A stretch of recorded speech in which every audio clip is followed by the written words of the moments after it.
लंबे बाल वाली सास। सास बहू की उम्र में माँ बेटी जितना फासला होता है, लेकिन फिर भी ना बहू को सास में माँ और ना ही सास को बहू में बेटी दिखती है। कैसे? ओहो, ये बाल भी ना संभाले नहीं संभलते, इतने लंबे और काले। देखने वाले तो कहते हैं कि बहू सास और सास बहू लगती है। कौन है ये लोग माँ जी?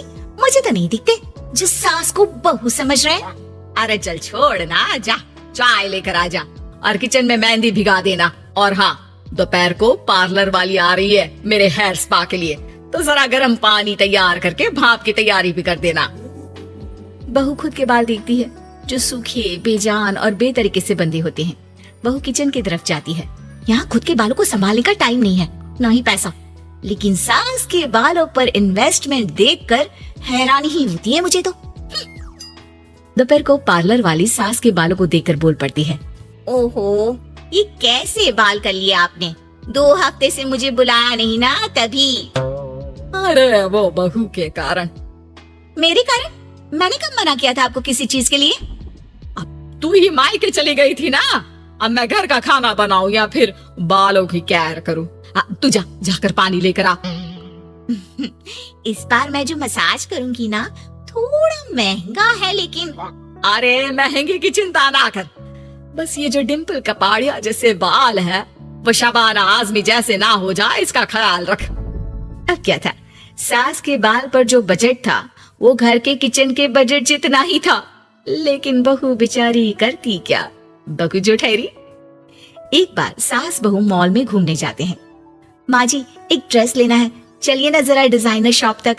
हाँ हाँ चलो, वैसे भी बाल गीले हैं, थोड़ा बाहर घूमूंगी तो हवा से सूख जाएंगे। सास बहू दोनों मॉल में घूम रही होती है। सासू माँ, वो रहा मेरा स्टोर। अरे रुक रुक, क्या है ये? जावेद हबीब। अरे चल तो जरा देखे तो। हाँ चलते ना माँ जी, बस एक ड्रेस ले लो। अरे ले लेना ड्रेस बाद में, किसने मना किया है लेने से? सास जावेद हबीब के पार्लर में जाती है, जहाँ सेल्स गर्ल उन्हें पकड़ लेती है। अरे कुछ बालों को सुंदर रखने के लिए क्रीम पाउडर दिखाओ ना, वो क्या है ना, थोड़े बेजान लग रहे हैं। क्यों नहीं, क्यों नहीं, वैसे ये नया प्रोडक्ट लॉन्च हुआ है, इससे आपके बालों की खूबसूरती 4 गुना बढ़ जाएगी। इसे लगाने के बाद ना आपको हेयर स्पा करने की जरूरत पड़ेगी और ना ही किसी महंगे शैम्पू की। बस ये लगाइए और पूरे मोहल्ले में बाल चमकाइए, लहराइए और इतराइए। अरे वाह, कितने का है? इतना सस्ता कि आपको हंसी आ जाएगी। तो एक काम करते हैं ना, पहले हम हंसी लेते हैं, क्यों? ये जरूर आपकी बहू होगी, है ना? कैसे पता? अरे भला कौन सी बहू चाहेगी कि सास के बाल सुंदर दिखे? मुझे नहीं लगता कि आप ये प्रोडक्ट ले पाएंगी। एक काम करिए, फिर कभी आइएगा। अरे ओए, पैक कर दे इसे, और सुन, 2 पैकेट पैक करना, और आज के बाद किसी सास बहू के बीच लड़ाई लगाने की कोशिश ना करना। सेल्स गर्ल मुस्कुराकर साथ खड़ी दोस्तों को देखती है और सामान पैक कर देती है। उन लोगों के जाने के बाद, देखा मैंने कैसे खेल खेला? बहू मानती तो मुसीबत, और ना मानती तो भी मुसीबत। वही सामान लेकर सास भी खुश बाहर निकलकर बहू से कहती है, अरे वाह बहू, अब देखना मेरे बाल ना और ज्यादा सुंदर हो जाएंगे, अब तो लोग मुझे देखकर जलने लगेंगे। वैसे जलन से याद आया, तुझे भी तो ड्रेस लेनी थी ना, चल ले लेते हैं। रहने दीजिए, पैसे किसके पास है जो ड्रेस ले लो? आप तो अपने बाल लहरा लहरा कर इतराइए। मैं कोई पुरानी ड्रेस ही पहन लूंगी। चलो वो भी ठीक है बहू, देख हमेशा ना फालतू खर्चे से बचना चाहिए। मैं बिल्कुल फेवर में नहीं थी तेरी नई ड्रेस के लिए, फिर भी तुझे मना नहीं कर पा रही थी। बहू के तो मन में आता है कि सास की इस बात के बाद वो उन्हें इतना अच्छा करारा जवाब दे, लेकिन चुप हो जाती है। सास का बालों को लहराना और इतराना यूं ही चल रहा था। एक दिन, माँ जी, न जाने क्यों चक्कर आ रहा है, लगता नहीं कि मैं काम कर पाऊंगी, मैं अपने कमरे में आराम करने जा रही हूँ। थोड़ी देर बाद पति भी आ जाता है। माँ, शिखा को कहीं देखा क्या? आज बहुत दिनों बाद घर की रसोई से इतनी अच्छी खुशबू आ रही है, मन तो कर रहा है कि बिना चेंज किए ही खाना खाने बैठ जाऊं।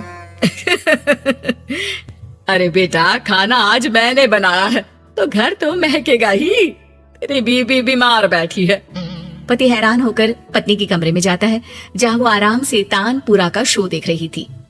अरे माँ ने तो बताया कि तुम ठीक नहीं हो, पेट में दर्द है। अरे नहीं, वो ना मेरा फेवरेट म्यूजिक शो आने वाला था। अब माँ की तो आदत पता है ना, ये बना दो, वो बना दो, ये दे दो, वो दे दो, तो बस मैंने बहाना बना लिया। पति बीवी की बात पर मुस्कुराता है और वहां से चला जाता है। दरअसल शिखा को म्यूजिक का बड़ा शौक था और उसके पसंदीदा संगीतकार उसके शहर में थे और संगीत की क्लास लेने वाले थे। अरे देखो देखो, ये धनवानी महाराज हमारे शहर में है, और तो और ये यहाँ सबको संगीत सिखाने के लिए आए हैं। मैं भी इनकी क्लास ज्वाइन करूंगी, कल जाकर पता करती हूँ। सास और पति भी शिखा की बात पर खुश हो जाते हैं, लेकिन अगले रोज जब शिखा वहाँ से वापस आती है तो उसका मुंह उतरा होता है। अरे क्या हो गया?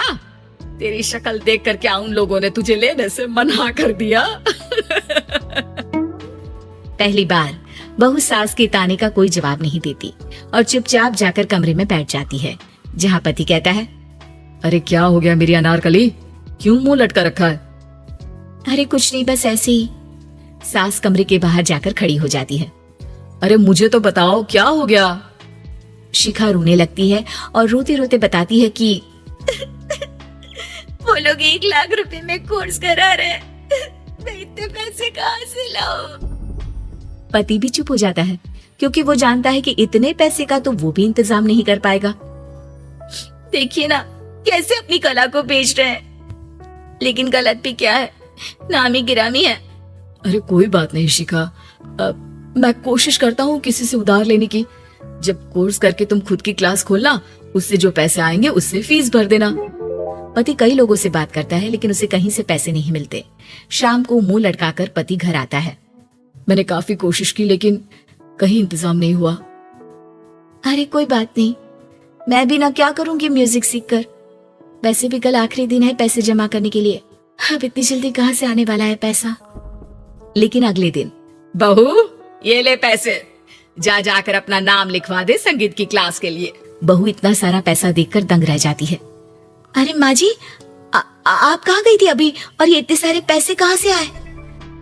सास मुस्कुराकर पीछे मुड़ती है और बहू को अपने सर के बाल दिखाती है, जो अब छोटे छोटे होते हैं। मैंने ना अपने बाल उस विदेशी कंपनी को बेच दिए जो बाल के बदले में पैसे देती है। अब मेरे बाल थे ही इतने सुंदर के 1 लाख मिल गए, वरना तेरे बालों का तो कोई 500 भी ना दे। बहू को सास की बात से रोना आ जाता है। वो सास के गले लग जाती है। लेकिन कोई मुझे करोड़ों भी देना तो भी मैं इतनी अच्छी सास ना दूं।